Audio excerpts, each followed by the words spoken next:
Hello and good morning, I'm Morgan Donner, and today I'm going to show you how to make the perfect winter hat for pierced or sensitive ears. I have a number of piercings in both my ears, and I've always found that any hats that cover my ears and keep them warm in the winter tend to also put really unpleasant pressure on them.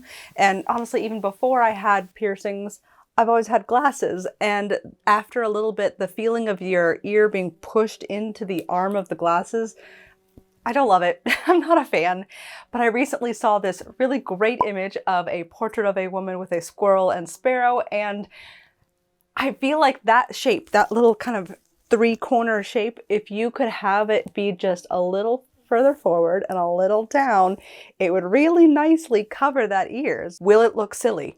Absolutely. But I also feel like winter hats in general tend to look a little silly with like pom-poms and lots of colors and stripes.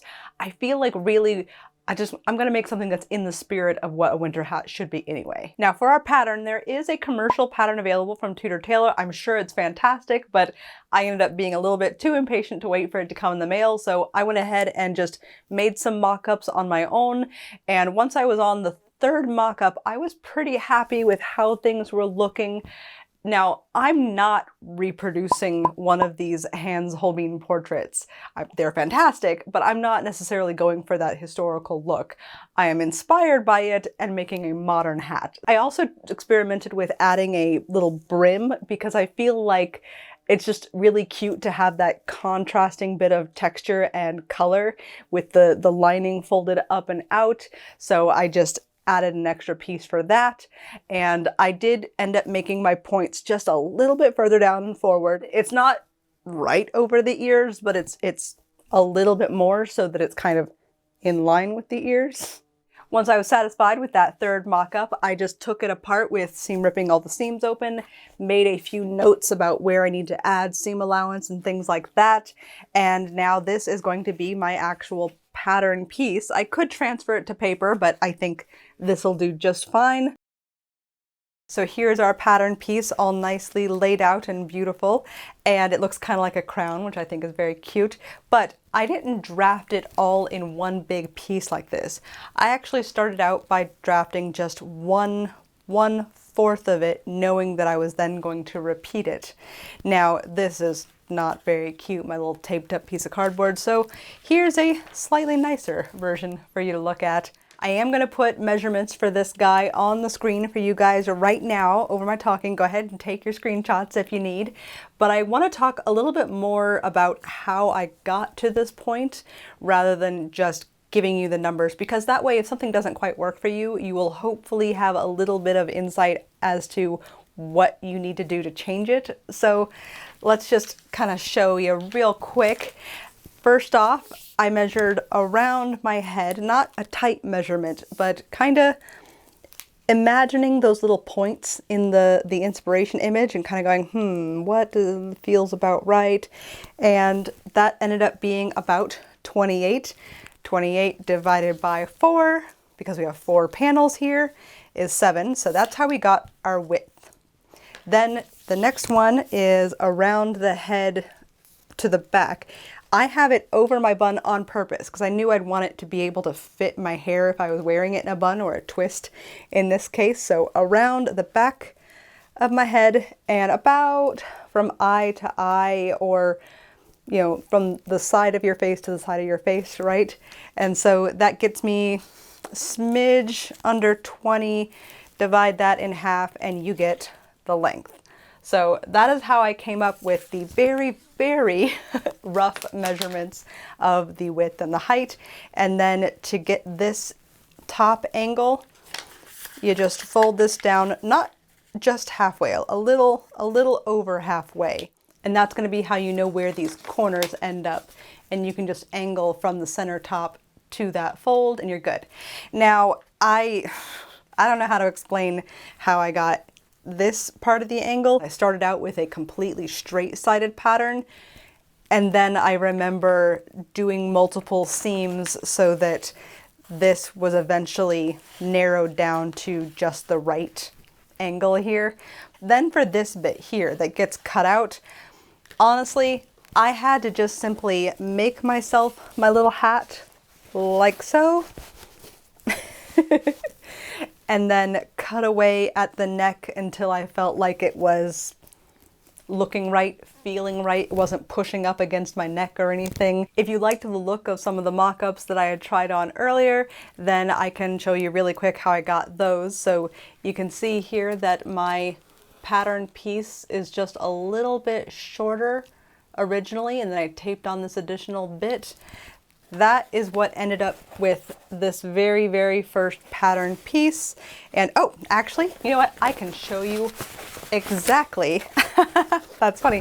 This is the great thing about keeping your pattern pieces, is you can see here, this absolutely used to be straight. You can kind of see it there. It used to be one straight piece, and then I just stitched in a little bit to make that slightly more rounded angle that it ends up being in the end. So perfect. But this one's kind of neat if you don't want to have a bun room, or if you just, I think this looks a bit more like the historical reference image. It's very much giving gable hood, which makes sense. It's another popular hat of the time period. So it mirroring that same kind of severe shape makes sense to me. All of this aside, you can see that for my final version, I did end up slightly rounding these corners just a bit. That ends up softening the shape of that pointed back. The pointed back is very cute, and I might still make a version that way because it's kind of fun. But this just gives it still gives you room in the back for a bun without being quite as comically pointy. You probably noticed that I did not include any seam allowance with all those measurements before. That's because if you like to sew with a bigger or smaller seam allowance, you can do so. Sometimes it's fabric dependent.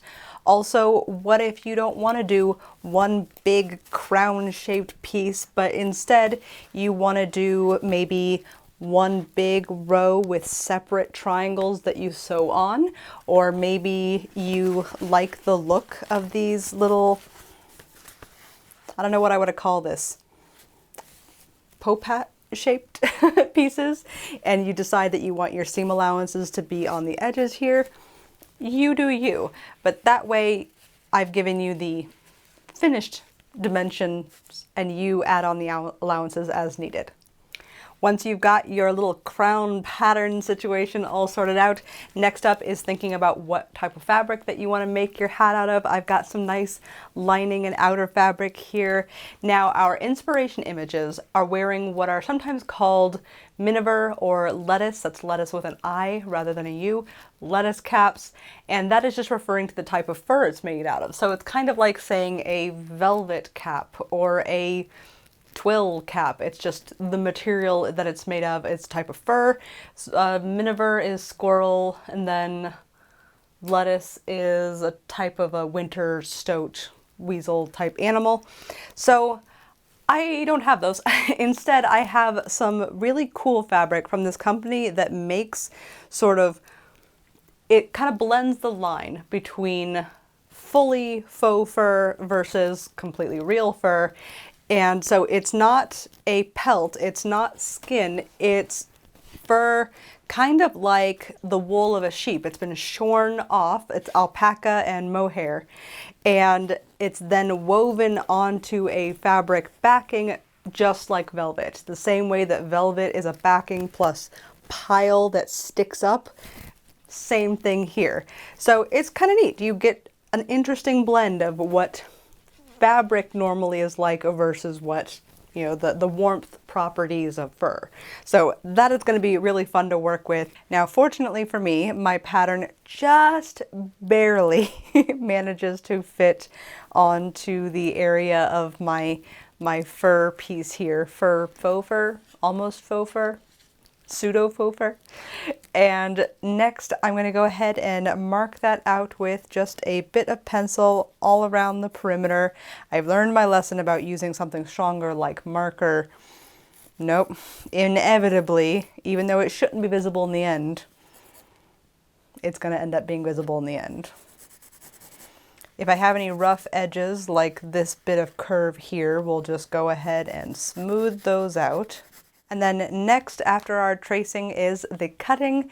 Now, if you've worked with fake fur, real fur, whatever the case, you know that you don't want to just take your scissors and start cutting away, because you're going to end up cutting a lot of your little hair fibers here short or weirdly in a way that's not going to be great. So often with real fur, you're going to use something like an X-Acto knife and just cut through. But since this is a woven back, I find that using X-Acto on that is kind of not very reliable. I'd rather use scissors, but use your pointiest pair of scissors that you've got and kind of thread it through the fibers. Your goal is to cut right at the very base only, just ever so teeny tiny nips into the fabric so that you're not cutting any of the length of the hairs away. Now, while the crown-shaped piece here fits beautifully within our bit of fur here, the brim that I wanted to include is a bit more troublesome. So I'm gonna have to kind of piece it out, sort of just doing little sections with whatever I can of what's left here, and hopefully it'll be fine. I think it will be fine. One nice thing about fur is that as long as you sew it together with the grain of the fur in the same direction, usually it sort of covers its own seams. It's very handy. Hi helper. Does everyone have a helper as helpful as mine while they're sewing? And then next up is going to be cutting out the same thing out of the red felt. This is literally the only piece that I have of this. I don't even know where I got it, but I think it is just the right size for a hat. It is kind of neat that both the inside and outside of this are effectively velvet. Obviously, one is the super short, what we might normally think of as velvet. It's maybe a cotton velvet. It's very, very short, fine pile. But the fur, as I mentioned before, is kind of like velvet. It's a ground with pile on top of it. Like, I don't know. There's something that just tickles me about that. Do you know what I just did? Right there, with that cut? I forgot to add the seam allowance. This is the danger of using patterns that don't already have the seam allowance included on every seam. Either all the seams or none of the seams. You gotta kind of pick one. And I just cut something that I was supposed to leave seam allowance on. Whoops. Fortunately, I can just shift it over. I knew I would do this. I've gotten my seam allowance business all sorted out. Everything's fine. Everything's great. No need to worry. So we can get back to sewing. So for my outer fabric here, I'm going to go ahead and start actually sewing our pieces together. And it's pretty self-explanatory. Each of these little valleys here is just going to get put together and stitched on the machine one by one by one until you end up with kind of this little box shape almost. I mean, it is kind of a box shaped hat. So I'm just going to use a relatively small seam allowance for this, maybe 3/8. Obviously, use whatever seam allowance you find preferable. And then for the front here, this piece, this is just going to get stitched on like so, all the way across the front here.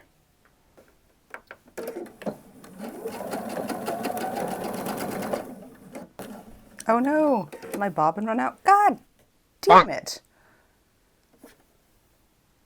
My bobbin ran out at the very beginning of that.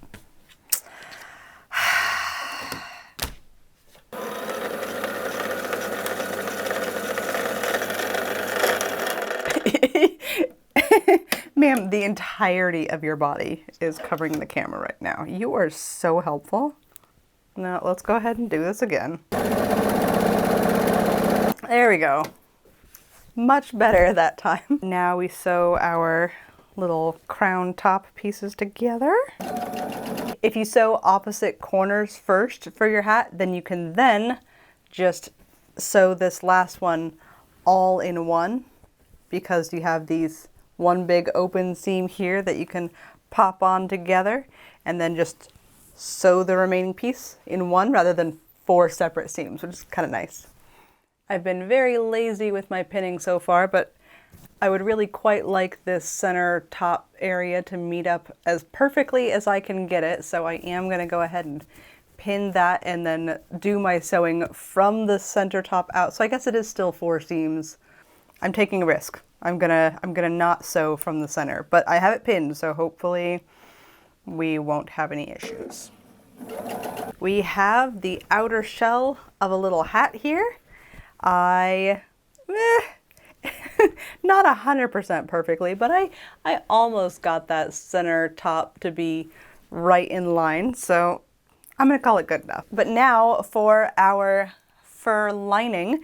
Now, anytime I'm sewing a fabric with a high pile like this, fur, faux fur, what have you, any bit that's gonna show on the outside, or just any bit that I really particularly care about the look of, I will sew it flat. I will butt the 2 pieces together and then sew the backing together with like whip stitches and smoosh it flat and really zhuzh those fibers in or out of the stitches. Any that got caught while I was sewing, I'll kind of pull them out and really sort of carefully get it all nice and lovely, which is great because it means that this piece looks like it's one solid piece. All the fur is running in the same direction, looks great, but it's actually 4 different pieces that I've stitched together to, you know, make this, because I didn't quite have a big enough spot to cut out one like this, right? So the same is not necessarily true for this piece,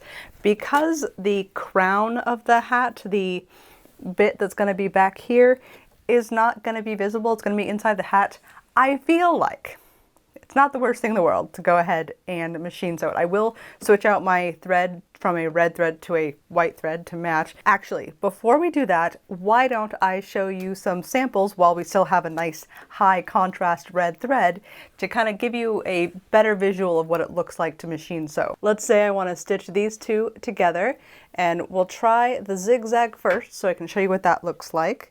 Just pop it in under your feed here. Let me switch my machine over to zigzag. What I'm going to try and aim for here is so that the needle goes into the fabric on one side but falls outside of the fabric on the other. That is my goal here. Any hair, we're going to just try and brush that in towards the inside as much as possible. And then for contrast, I have a second set right here that we're gonna do a normal straight stitch together on. At first glance, our 2 different seams are quite similar because I haven't done anything to them just yet. So for our zigzag seam, I'm gonna go ahead and just kind of pull the seam apart a little bit. Obviously, you don't wanna go crazy and completely destroy the seam, but you just want to kind of relax it a little bit, get it to settle down, settle flat if you can. So I'm just kind of zhuzhing it until I'm pretty happy with the flatness. It's not going to be as flat as the hand sewn one, but it's decent. And then for our straight stitch version, which I did sew a very, very narrow hem on just to try and make it as not bulky as possible for our sampling purposes. But there's really not too much that I can do to flatten it out. They still look relatively similar if I kind of sit here and zhuzh them. Like, they feel different. I can definitely feel that the one that was done with the zigzag is a much flatter feeling seam versus the one with even a very tiny little straight stitch hem. I can feel the bulk of that hem a lot more. So I think it just depends on your purposes, which you might want to do if you're going to machine sew at all. I feel like they're both pretty good, but I like the zigzag because it feels like you can get a much flatter seam. The downside, of course, especially with this high contrast thread that makes it very obvious, you can see the stitching from the outside. Something you can do to help your seams like this is to individually go around and pick the fur literally out that's been caught by the stitch. I mean, no matter what, the red is going to show through on this particular little sample, but if you go with a matching thread, then you can pull out all the fur that's getting stuck in the stitch itself. And that is going to make this a pretty dang invisible seam, which I'm a fan. I guess the two samples here to me show that I still think that the zigzag and carefully pulling out your fur is the superior way to go. But if you just want to use the straight stitch that you're normally comfortable with, it's fine. Very distracted. It is kind of satisfying to sit here and pull all the little hairs out of the seam. And because I used a contrasting thread, I can very easily see where I need to pull it out, which is kind of handy. And despite being sewn with a red thread, it's unless you're really digging in there, you can't see it, which is kind of neat. All right, I should get sewing back onto the actual project of the day. So here we are. Now, one downside of using this sort of zigzaggy stitch and sort of stretching it is that you end up with kind of no seam allowance. Not quite. There is some fabric being bound up in the seam, but I cut this at a normal seam allowance, and honestly I probably don't need quite that much. So I think I'm gonna go and trim off just like a little 1/8 inch or so on this top edge here, because I don't mind if the front facing or the back hem here end up with a little bit of extra in the lining, because that just means that it'll poke out underneath, which I think will be cute in this particular project. But I do think that the crown is going to fit a little bit better if I go ahead and do that tiny bit of trimming before I move on to sewing this one with that nice little zigzag stitch. The little amount that I removed probably honestly isn't going to make that much of a difference in bulk, but it makes me feel better. So I feel like I've done something. Now we can go ahead and sew this one the same way that we did our red crown. It's funny I keep calling it a crown because the pattern is shaped like a crown. The end result is a box, but you know, crown sounds so much happier. And of course, definitely do not forget to tuck in all of our seam allowances and change that thread over to a matching color. That way everything is nice and relatively invisible, even if it is just the inside. I finished the fur lining sewing and the outer fabric sewing, which means that we can get a little sneak preview here of what the two are going to look like together, which I'm very excited about. And I just look at how dang cute that is. I am so excited. So we aren't actually ready to sew them together just yet. There's a little bit more prep work needed for the lining or furry layer.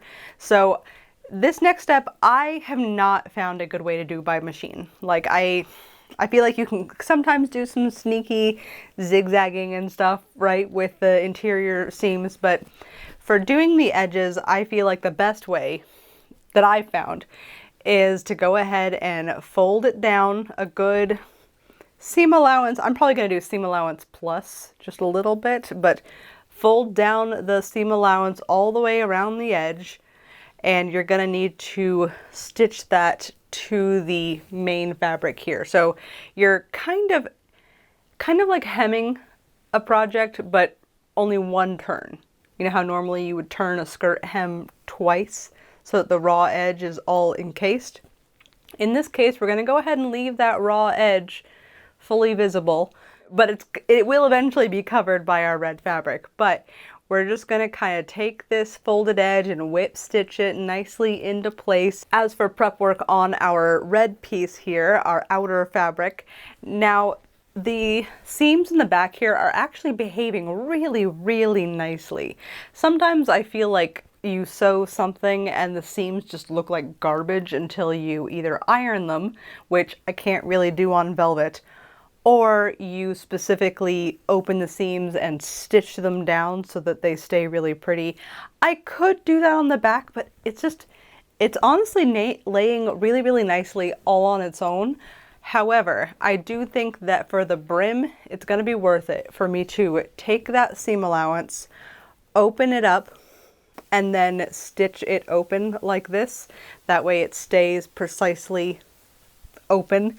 And ironing, I don't have one of those fancy little spiky things that you can iron on for velvet, but hand stitching is going to be more permanent anyway. So let me go ahead and get that brim stitched, and we'll see if I end up feeling like doing the inside too. I got my edges turned under on the fur lining, and I did end up going ahead and back stitching all of the sort of back of the head bits on the outer fabric. When you're sitting in front of the TV watching a movie about a talking lizard, what else are you going to do with your evening but apparently do more hand sewing than is necessary? But I do think it looks really lovely. There's something very, very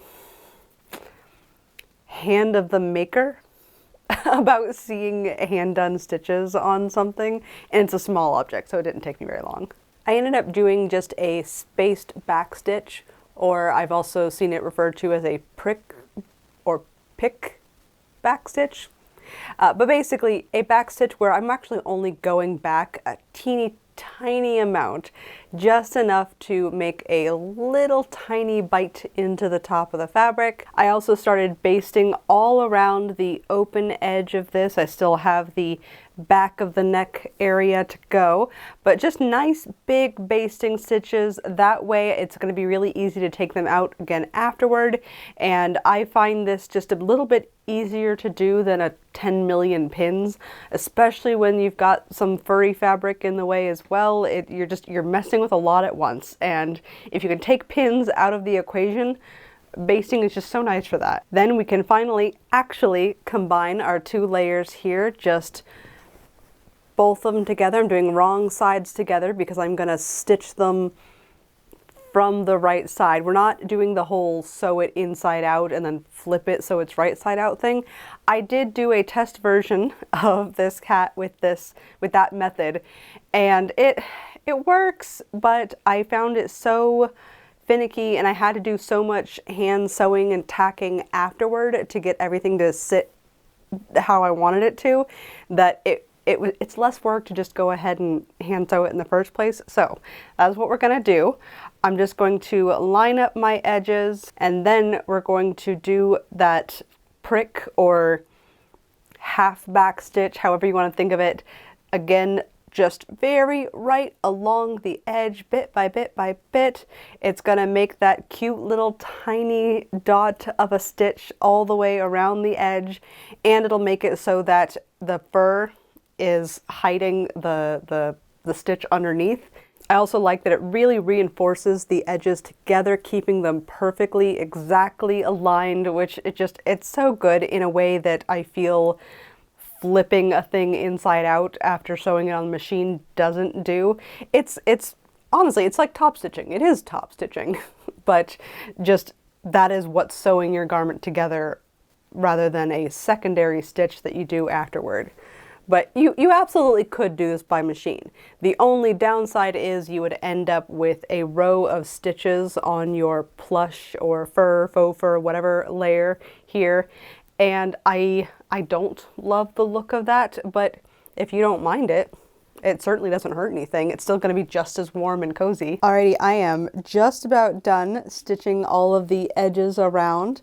I've got maybe 5 more inches or so to go, so I'm so close to done. Once I'm done getting all of that perimeter stitching, next up is going to be getting all of that basting stitches removed from the whole edge around, and then the very best part, I get to try it on with all of my new winter outfits that I got from Thredup. They are the very kind sponsors of today's video. You may have noticed some of my cute new dresses that I've been wearing in today's video. Like this one is from Nina Leonard. I think it was originally estimated about $51 on Thredup, but I got it for $19.99. Thredup is it's such a great online thrift store that I'm a big fan of, because I love that, for one thing, you can search for things like in a way that you just can't in a normal thrift store. I love that I can put in what my size is and that I'm looking for a wool coat, and I get a wool coat. I'm looking for a linen dress or a linen shirt. And I'm able to get things with exactly what I'm looking for. And I find that searchability to be one of Thredup's just absolute amazing strong features. And you never know when you might get lucky and get something that kind of surprises you with how cool it is. I was looking for linen shirts and found this one with just the absolute coolest pattern. It's from Coldwater Creek. Originally it was supposed to be about 75, but I got it for I think 880.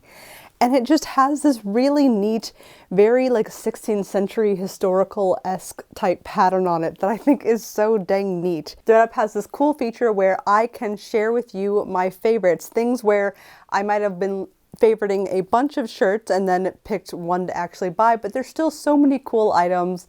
Check out my favorites list. I'll link that down below. And if you use my code MorganD40, sounds like WD-40, MorganD40, you can get 40% off your first order with Thredup.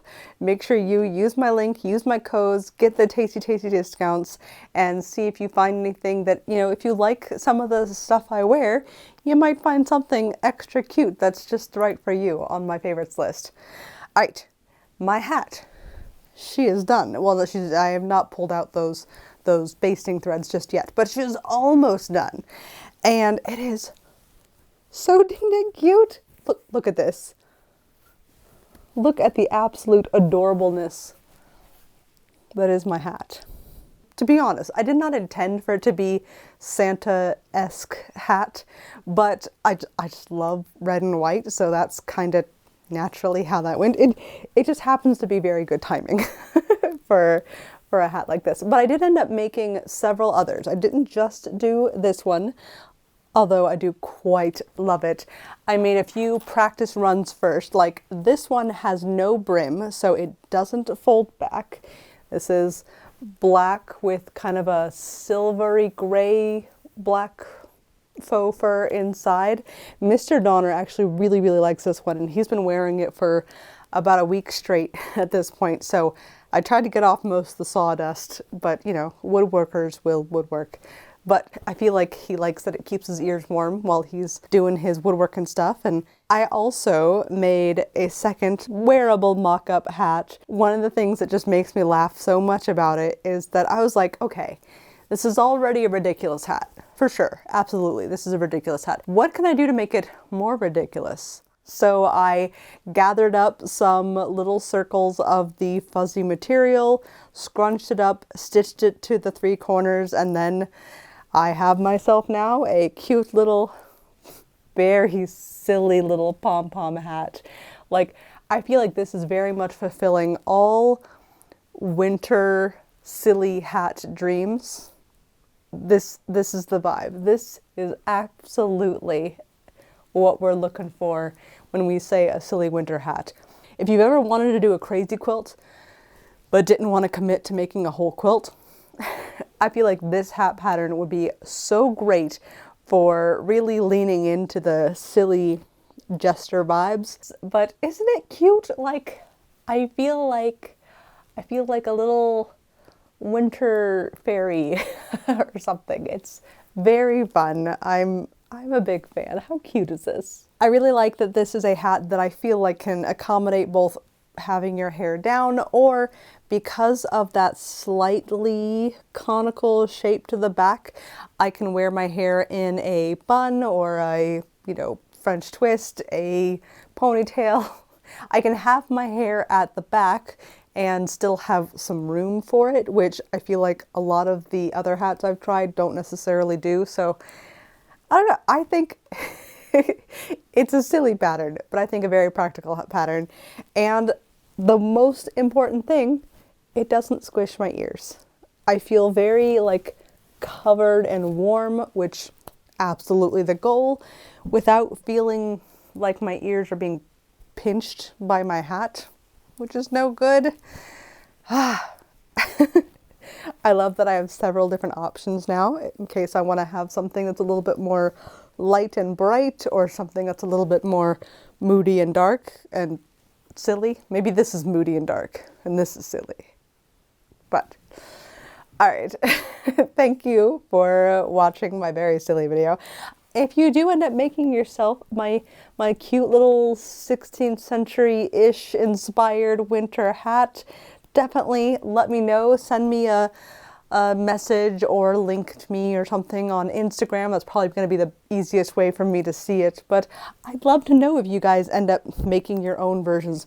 Maybe I'm the only one who will ever make one of these, but hopefully not. Hopefully. Someone out there will be like, yes, this is the hat I was looking for, and will show me what you guys have made. If you're not feeling like making yourself a cute new hat for your winter wear, definitely consider Thredup instead. They've got that wonderful 40% off deal with my code that you should check out in the links down below. And I think that whether you're making yourself something cute for winter or finding something cute to thrift, I hope you guys have a lovely, lovely end of 2023, and I hope that you enjoy engaging in some silliness now and then. It's fun.